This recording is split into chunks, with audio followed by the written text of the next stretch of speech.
How do scenarios fit into risk management? That's the topic for today.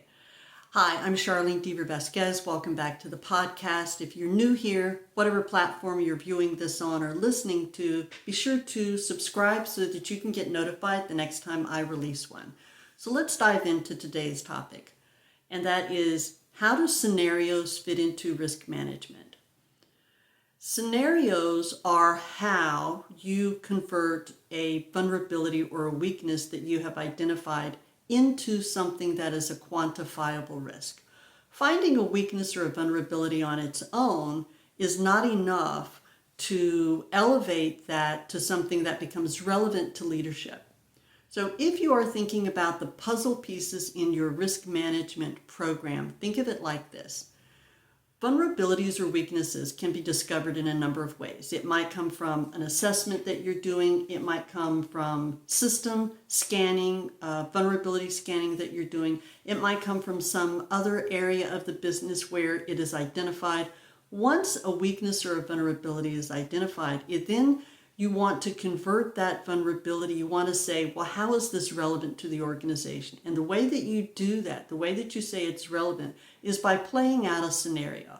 Now, when I say playing out a scenario, what we're really talking about is considering how this weakness could be used against you, or how it could be leveraged against you. How could a threat actor leverage this weakness, this vulnerability, this threat against you? How could it become realized into an event that would have a negative impact on the business?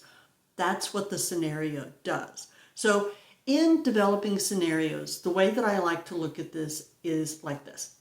If you are going to use scenarios, and I strongly suggest you do, because this is how you make a vulnerability relevant, you would have to do a lot of work if you ran a scenario on every vulnerability or weakness that you found, right? So instead, when I run a scenario, I look at a vulnerability and I say, oh, I have this vulnerability. Let me run a scenario for this kind of event, this kind of attack, or this kind of event. In this way, I am doing an analysis on that vulnerability, that weakness, but I'm broadening up my scenario a little bit so that I can be more inclusive of other relevant sorts of events that will happen within the scenario. Instead of being very, very precise in your scenarios, just broaden them up a little bit. What I also like to do when I'm running a scenario is I will pick a specific technique that is used to exploit this weakness. And so by picking that technique, you have grouped it into these kinds of attacks based on this technique. You can go a step further and you can say these are the type of threat actors, or even named threat actors, that use this technique frequently. And so now you have a scenario estimating the likelihood that this vulnerability would be used in this kind of attack by a threat actor like, and you can go ahead and name the threat actor. And then in this way, it becomes much more relevant. Now, another thing that you can do to help make these scenarios more relevant is go look at public reports that of the same kind of attack that have happened either in your industry or in another industry. The reason that you do that is because it's making it more relevant, and you also now have public data that you can leverage. So in that attack, there may have been data that talked about what was the impact of that event to that organization. You could expect that the impact to your organization would be similar. So by using this kind of attack and using references that have happened in the news to other organizations, preferably someone in your same industry, you begin to make this vulnerability that you discovered very relevant to the business. Now what you're doing is you're making it easier for business leaders to understand the impact to them, because it's making it more relevant to their business. They can see what happened in other organizations. Now, why is all of this important in your risk management?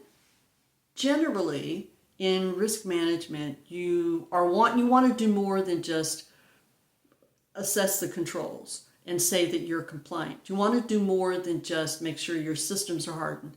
Your goal really is to support the business, to support the critical functions of the business, to help the business achieve its primary goals, whatever those are. So when you use scenarios to evaluate the potential impact of a vulnerability that you have in your system, and you're doing it in this way, you're making it extremely relevant, and you now have data to help support what the impact might be to your organization. And this is super important because if you, like every other CISO, is using your risk management program to help justify funding, this is how you get funding for using a scenario to leverage to get funding. If, for example, I have a scenario and I play this out and I say, well, this is a compliance risk. In those terms, senior leadership is not going to care.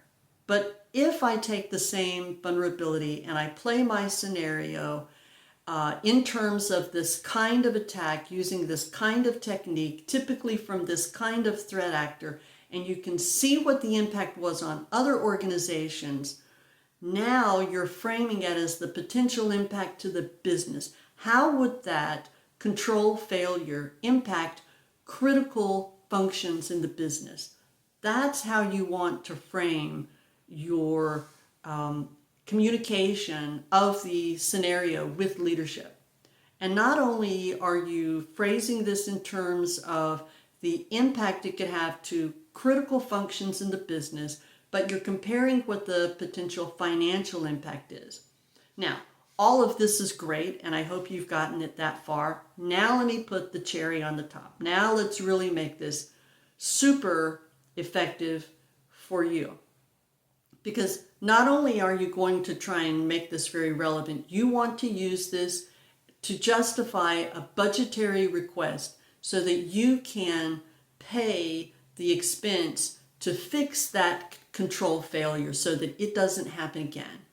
And generally, when you're doing that, it's either going to be an expense for maybe time it takes to reconfigure something, or the time it takes to purchase and install maybe some hardware, or to develop a new process that avoids whatever this control failure was.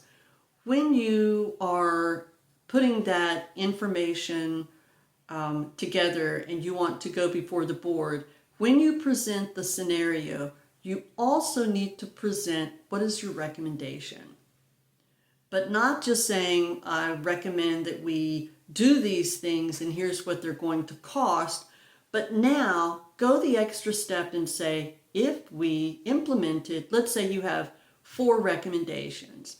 Some of it is additional personnel for maybe some reconfiguring or updating of a policy, maybe some additional training. You've got 3 or 4 things that go into this budgetary request you're making. So when you go in front of the board, demonstrate in your analysis how each recommendation reduces the risk and how much each recommendation reduces the risk, and then represent that not just as the percentage of reduction, but the savings to the organization long term, because this kind of event can't happen again.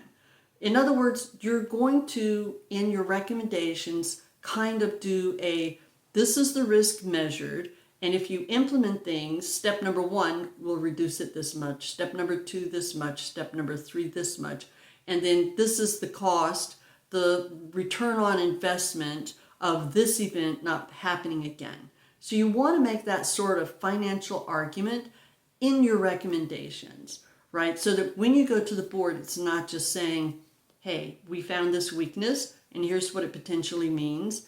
Elevate the conversation away from a control failure or a system configuration issue into an impact to a business critical function. And then when you make your recommendation, show how your recommendation and this cost reduces the potential loss by this amount. When you make this kind of argument in front of a board, this will now finally resonate with them. And that is how you get budgetary approval from your risk management program. So I hope I've connected all the dots for you there on why scenarios are so important to be used in risk management programs. So again, let me recap real quick. Whenever you find a vulnerability or a weakness, you want to first focus on those that have the potential to have a true impact on a business function. Then you want to do that analysis, and then you want to use a scenario to express that, to communicate that to leadership. And that scenario is where you quantify the risk. You quantify the risk in terms of the range of the weakness, the likelihood that it could be leveraged against you. That is your risk. The impact of that, represented in either operational or financial terms, multiplied by the risk, is your exposure. That's the number leadership is looking at. So once you have evaluated things and you've come up with that initial estimate, then because you made your scenario broad enough to include this kind of attack and this kind of technique that might happen from this kind of threat actor, like others that have happened in the industry, you also now have public data to show what that potential impact is. And you can get that from public data fairly easily. Then you make your recommendations, and you also estimate how each recommendation measurably reduces the risk.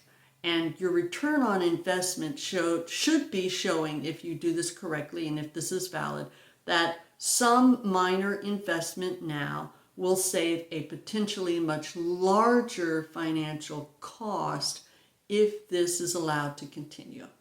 And that is how you present it to senior leadership.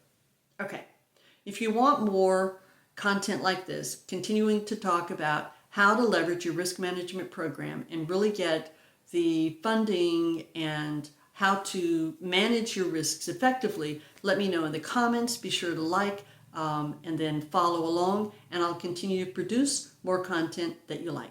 Thanks.